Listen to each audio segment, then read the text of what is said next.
que provoca os estertores? Como fazer a palpação da parede torácica? Qual a diferença entre um som maciço e um hipersonoro? Nesse terceiro programa da série Entrevista e Exame Físico, veremos os procedimentos propedêuticos, além de vários assuntos importantes ligados ao exame do aparelho respiratório. O exame do aparelho respiratório é realizado seguindo-se os passos propedêuticos de inspeção, palpação, percussão e ausculta. A avaliação é feita com o tórax desnudo, sempre comparando as hemipartes e a parte superior com a inferior. Temos dois tipos de inspeção do tórax: a inspeção estática e a inspeção dinâmica. Na inspeção estática, devemos observar as condições da pele, pelos e sua distribuição. Especial atenção deve ser dada ao formato do tórax. A forma do tórax apresenta variações em relação à idade, sexo e biotipo. A sua avaliação deve ser feita observando-se alterações no diâmetro antero-posterior ou transverso. Também deve-se avaliar o dorso, a partir de uma certa distância, para verificar deformidades da coluna vertebral que determinam o tórax escoliótico ou cifoescoliótico. Existem alguns formatos de tórax que são característicos de certas patologias. O tórax em tonel é aquele em que o diâmetro antero-posterior iguala-se ao transversal.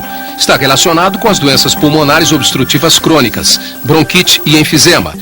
No tórax infundibuliforme, também conhecido como pectus excavatum, há uma depressão mais ou menos acentuada ao nível do terço inferior do externo. Pode ser congênito ou adquirido. No tórax em peito de pombo ou pectus carinatum, nota-se uma saliência do externo com o formato do peito de um pombo. Está relacionado com a asma. Observar também a presença de abaulamentos, retrações e cicatrizes, bem como qualquer outra lesão localizada no tórax. Na inspeção dinâmica, a examinadora deve observar a dinâmica respiratória. Verifica-se a frequência respiratória, amplitude ou profundidade da respiração, expansão, ritmo e emprego da musculatura acessória para avaliar o padrão respiratório. Para controlar a frequência respiratória, sugerimos simular o controle de pulso ao mesmo tempo em que se visualiza o tórax, para que o paciente não perceba que está sendo observada a sua respiração, o que levaria a alterações. O padrão respiratório normal para o adulto é denominado eupneia e corresponde a movimentos regulares da respiração numa frequência de 16 a 20 movimentos por minuto. A respiração do homem é normalmente mais abdominal do que a da mulher. As possíveis alterações referentes à frequência, amplitude e ritmo são dispneia, bradipneia, taquipneia e hiperpneia. Existem também alguns padrões diferenciados de alterações, como a respiração de Cheyne-Stokes e a de Kussmaul. A dispneia é o estado de desconforto respiratório. Pode ser subjetiva, quando só o paciente a percebe, ou objetiva, quando a dificuldade para respirar torna-se evidente à observação. A dispneia pode aparecer em pacientes com insuficiência cardíaca, doenças pulmonares, edema pulmonar de origem renal ou anemias graves. Bradipneia é a respiração lenta. Ocorre fisiologicamente durante o sono e em atletas. Pode ser provocada por depressão do centro respiratório devido a lesões cerebrais com hipertensão intracraniana e intoxicações exógenas. A taquipneia é a respiração rápida e superficial e aparece em algumas condições patológicas como a febre e lesões pleuropulmonares diversas. Hiperpneia é a respiração rápida e profunda, que é fisiológica após exercício intenso. Pode ser causada por ansiedade, acidose metabólica ou lesões neurológicas. A respiração de Cheyne-Stokes é também chamada de dispneia periódica, onde períodos de respiração profunda alternam-se com períodos de apneia. Pode ocorrer em recém-nascidos, cujo centro respiratório encontra-se imaturo, ou em pacientes com insuficiência cardíaca grave, acidentes vasculares cerebrais, traumatismos crânioencefálicos e intoxicações por barbitúricos ou opiáceos. A respiração de Kussmaul está associada a distúrbios metabólicos como a cetoacidose diabética, uremia e acidoses de outras causas. Caracteriza-se por inspirações rápidas e amplas, intercaladas com curtos períodos de apneia e expirações profundas e ruidosas. Este padrão lembra o de um peixe fora d'água. A tiragem ocorre quando a passagem de ar para um ou ambos os pulmões é dificultada ou impedida, levando à depressão dos espaços intercostais. A localização da obstrução determina a amplitude da área de tiragem, que pode ser restrita, unilateral ou bilateral. Para realizar a palpação da traqueia, a examinadora posiciona o dedo polegar da mão utilizada na palpação em um dos lados da traqueia e os demais dedos do outro lado. A traqueia é suavemente deslocada de um lado para o outro, ao longo de toda a sua extensão, pesquisando-se a presença de massas, crepitações ou desvio da linha média. Normalmente, a traqueia apresenta discreta mobilidade, retornando rapidamente à linha média após ser deslocada. A parede torácica é palpada com as mãos espalmadas, que são posicionadas contra o tórax do paciente. Associada à inspeção, a palpação é essencialmente eficaz na avaliação da simetria e amplitude do aparelho respiratório. Por meio dela, avalia-se também a presença de crepitações, dor, massas, edema e frêmito palpável. Para avaliar a expansibilidade, a examinadora coloca as mãos espalmadas na face posterior do tórax. À medida que o paciente inspira, as mãos da examinadora devem deslocar-se para fora e para cima, simetricamente.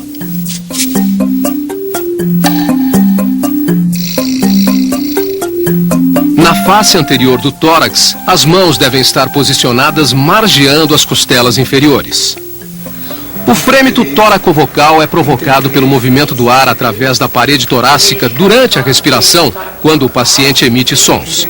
É percebido pelas mãos da examinadora como uma vibração suave. Para avaliá-lo, realiza-se a palpação das paredes do tórax, deslocando as mãos pela face anterior, lateral e posterior, enquanto o paciente pronuncia 33. Compara-se sempre o lado direito com o esquerdo e a parte superior com a inferior. Deve-se identificar e localizar qualquer região com diminuição, aumento ou ausência do frêmito. O frêmito brônquico é provocado pela vibração de secreções nos brônquios de médio e grosso calibres durante a respiração. A técnica será a mesma da palpação do frêmito tóraco-vocal, porém, durante a inspiração e a expiração. A percussão é a avaliação da produção de sons através da realização de pequenos golpes em um dos dedos de uma mão colocado sobre a parede torácica nos espaços intercostais. Esta técnica ajuda a detectar se os tecidos estão cheios de ar, líquido ou se são sólidos e também a delimitar a área em que isto ocorre. Para a percussão, o paciente deve estar sentado ou deitado e a avaliação sempre deve ser feita de forma comparativa entre os hemitórax. Percute-se o tórax em regiões simétricas dos ápices para as bases e em cada um dos lados do tórax.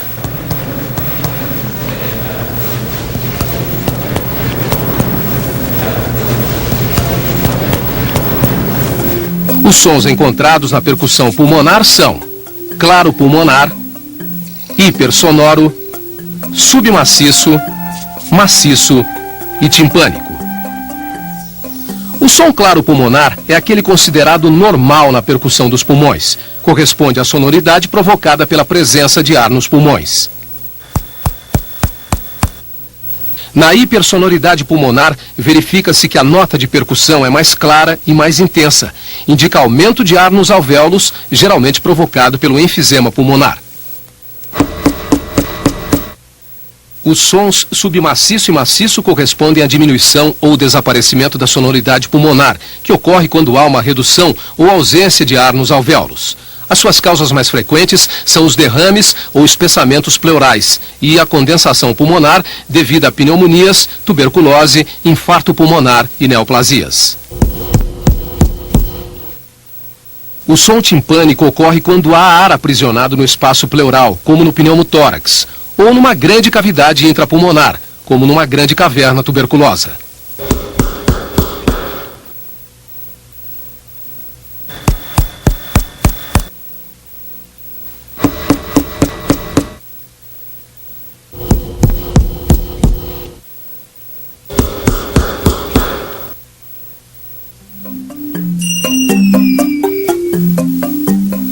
A ausculta é o exame mais importante para avaliar o fluxo aéreo pela árvore brônquica. consiste em ouvir os ruídos torácicos com um estetoscópio durante todo o ciclo respiratório. A ausculta pulmonar deve ser realizada enquanto o paciente respira com a boca entreaberta, em regiões simétricas dos dois hemitórax, dos ápices para as bases. O paciente deve estar preferencialmente sentado, pois a ausculta pulmonar na região posterior do tórax é melhor por sofrer menos interferência do coração. Não se deve, em hipótese alguma, colocar o estetoscópio sobre qualquer tipo de roupa para não mascarar os sons. Na ausculta normal, verifica-se o som traqueal, a respiração brônquica, a respiração broncovesicular e o murmúrio vesicular. Habitualmente, a ausculta do murmúrio vesicular é a avaliação mais importante para a determinação da normalidade da respiração.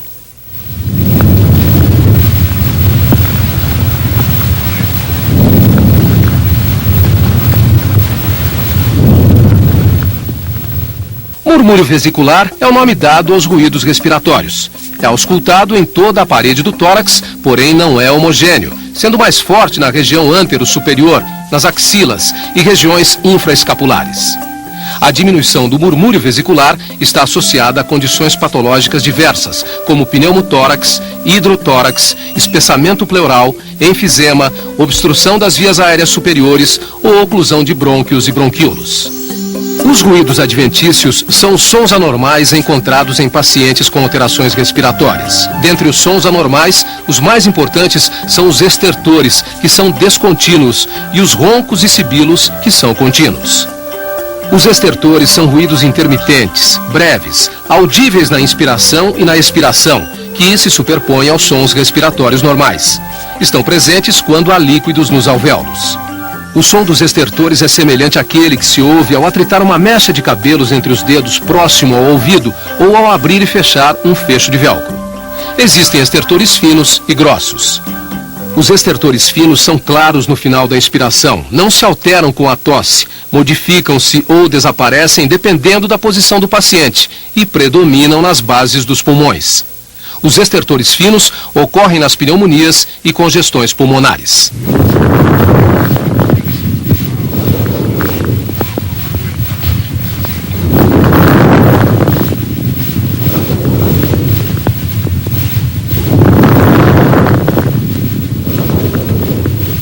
Os estertores grossos ocorrem no início da expiração e em toda a expiração. Alteram-se com a tosse, não se modificam com a posição do paciente e predominam em todas as áreas do tórax. Os estertores grossos indicam secreção viscosa e espessa, encontradas sobretudo em pacientes com bronquite crônica e bronquiectasias.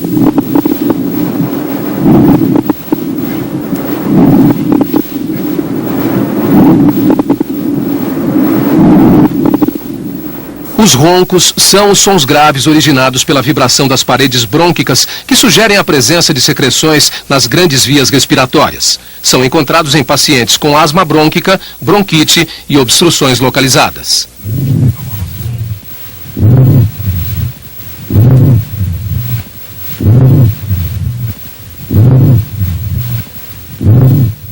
Os sibilos são sons agudos de alta frequência, múltiplos e disseminados por todo o tórax, que sugerem um estreitamento das vias respiratórias e aparecem na inspiração e na expiração.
A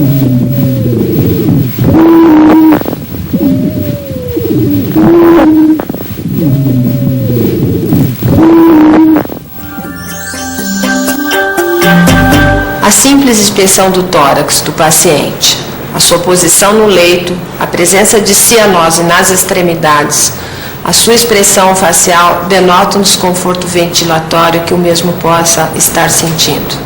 A ausculta pulmonar é de fundamental importância na coleta de dados deste paciente. Para que você tenha um bom ouvido, treine bastante a ausculta normal num colega.